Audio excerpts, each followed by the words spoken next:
Es turno de platicar sobre algunas de las personalidades y figuras relevantes del inicio de la etapa colonizadora en Nueva España. Y en las últimas décadas se han venido descubriendo nuevos datos sobre estos personajes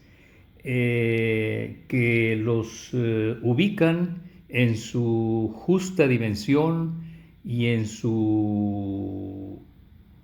detalles y su importancia para la consumación de la colonización de la Nueva España, incluyendo el septentrión novohispano. El título que le asigné a esta breve plática es Recordando a los Ibn Labi, posteriormente Halevi y finalmente ya castellanizados como caballería. En la ciudad de Zaragoza, del antiguo reino de Aragón, en la península ibérica, crecieron y prosperaron durante siglos varias generaciones de los Ibn Labi, noble familia judía que contó entre sus miembros con notables filósofos, poetas, traductores, diplomáticos y médicos que sirvieron abiertamente a la corona de Aragón primero y a la de España después. Desde el siglo XIII hasta la época de los Reyes Católicos, con quienes llegaron a colaborar, aun cuando el origen de la familia pasó a ser un obstáculo cada vez mayor para continuar con su tradición política, intelectual y diplomática. Desde antes del siglo XVI, la mayoría de los Ibn Labi, o Halevi posteriormente, habían sustituido su apellido judío por el de caballería, apellido este último con el que generalmente quedaron registrados en la historia española. Sin embargo, la sustitución de apellidos no significó su conversión inmediata al cristianismo y todavía a principios del siglo XVI se dan dramáticos acontecimientos en donde participan algunos de los caballería y en los que quedó reflejado su gran apego a las costumbres sefaraditas judaicas ancestrales. Salomón o Shelomo ibn Labi fue tal vez uno de los integrantes de esta familia que más es recordado por su colaboración con Isaac ben Seset y Hasdai Crescas en la renovación de la sinagoga de Zaragoza después de los estragos que sufriera la población judía en la península a raíz de los pogromos en 1391. Salomón ibn Labi fue además un reconocido filósofo y distinguido poeta, llegando a ocupar altos cargos en la administración cristiana. Para la cultura universal, Shelomo ibn Labi fue uno de los grandes traductores que lograron captar del mundo árabe parte de su sabiduría hasta entonces desconocida en Occidente. Del patriarca Judá ibn Labi también descendía Alonso de la Caballería, el vicecanciller de Aragón acusado de conspirar y planear la muerte del inquisidor Pedro de Arbués en la Catedral de Zaragoza. Evento trágico sucedido en 1485, pocos años antes del decreto de expulsión de los judíos al que siempre se opuso el vicecanciller. Hechos claves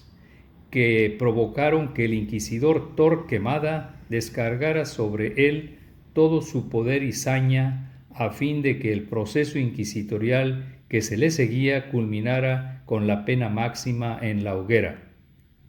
siendo uno de los pocos casos en los que el poderoso Torquemada no logró sus propósitos, perdiendo ante las fuertes presiones ejercidas por el mismo Papa Inocencio VIII y la misma corona española.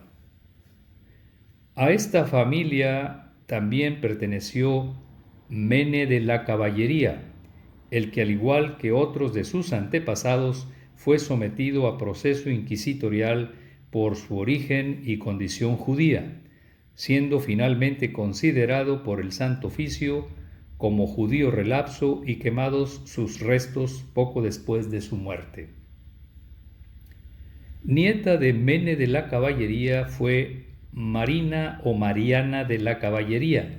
una de las primeras mujeres conversas venidas de España a México durante los años inmediatos a la conquista, cuando Carlos V envió a sus primeros oficiales reales que lo representarían y se encargarían de ejecutar las primeras acciones ordenadas por la corona hacia la recién conquistada Nueva España. Marina de la Caballería fue la esposa de Alonso de Estrada, primer tesorero de la corona española en México, y como tal influyó significativamente en las decisiones que su esposo tomó en muchas de sus principales acciones de gobierno, como las que tuvo que decidir luego de desterrar a Hernán Cortés o cuando no pudo evitar la quema en la hoguera de Hernando Alonso, uno de los principales judíos relajados en suelo novohispano. Uno de los primeros judíos relajados en suelo novohispano. Existen evidencias documentales que nos indican que los fuertes lazos que existieron entre Hernando Alonso y el matrimonio formado por el tesorero real Alonso de Estrada y su esposa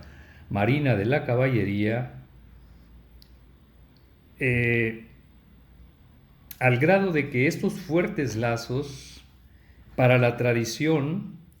se han interpretado como que este matrimonio protegió al judío hasta los últimos momentos antes de su quema, hecho que para muchos es explicable dado el doloroso pasado de Marina de la Caballería, cuya familia ya había sido duramente castigada por la Inquisición española. Hoy Marina de la Caballería representa todo un personaje en la historia oral del septentrión novohispano,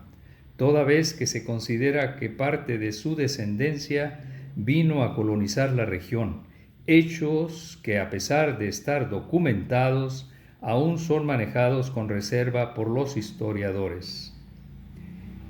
Importantes investigadores, historiadores y recopiladores de información, tanto en el mundo de habla inglesa como de habla hispana, han venido desarrollando importantísimas investigaciones que a la fecha, es decir, hoy al 2021, han aportado mucha información sobre estos personajes y concretamente sobre Marina de la Caballería. Me refiero, entre otros, a Shirley Cushing Flint, a Robert Himmerich y Valencia, y a otros investigadores de la Universidad de Texas de Nuevo México y en la España misma, que siguen saliendo informes sobre estos personajes. El estudio de la figura de Marina de la Caballería resulta aún más atractivo para la historia regional del noreste mexicano debido a su matrimonio con Alonso de Estrada, personaje captado por las crónicas como un supuesto hijo ilegítimo y primogénito de Fernando el Católico.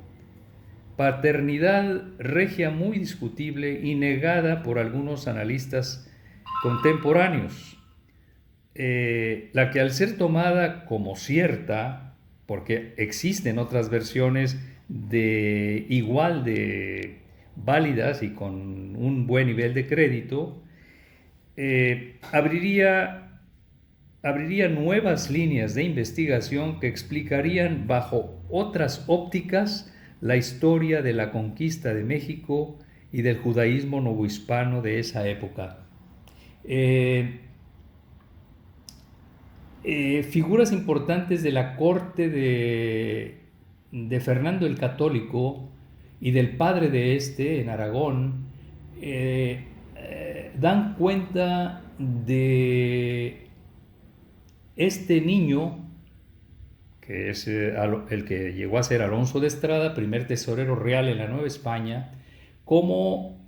recogido y criado en las cortes, y concretamente creció en la corte de Flandes, muy cerca del futuro rey Carlos V.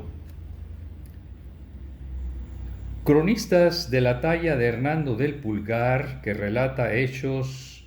de los Caballería, o de Bernal Díaz del Castillo y López de Gomara, así como el mismo Hernán Cortés, que dan cuenta de las acciones de Alonso de Estrada en su actuación como oficial real y de su cónyuge Marina de la Caballería como mujer inteligente y conciliadora, generaron documentos valiosos que reflejan los rasgos generales de estos personajes, también considerados por autores como Greenleaf y Alonso del Toro, entre otros, quienes al analizar la vida de Hernando Alonso como uno de los primeros hombres relajados en México por su judaísmo, transcriben el hecho de la cercana amistad que existió entre Alonso de Estrada y el acusado, lo que no pudo impedir que en 1528 el inquisidor Vicente de Santa María entregara a Hernando Alonso con la instrucción de ser llevado a la hoguera. Los Ibn Labi o Halevi o Caballería, originarios de la judería aragonesa, dejaron, al parecer, como tantos otros conversos, algo de su atormentada vida en la rica historia novohispana. Cerrarnos y negarnos la posibilidad de revisar y estudiar tales acontecimientos es mutilar prematuramente una muy posible parte importante de nuestro poco analizado pasado semita. Gracias, amigos oyentes, y nos escuchamos en la próxima. Hasta luego.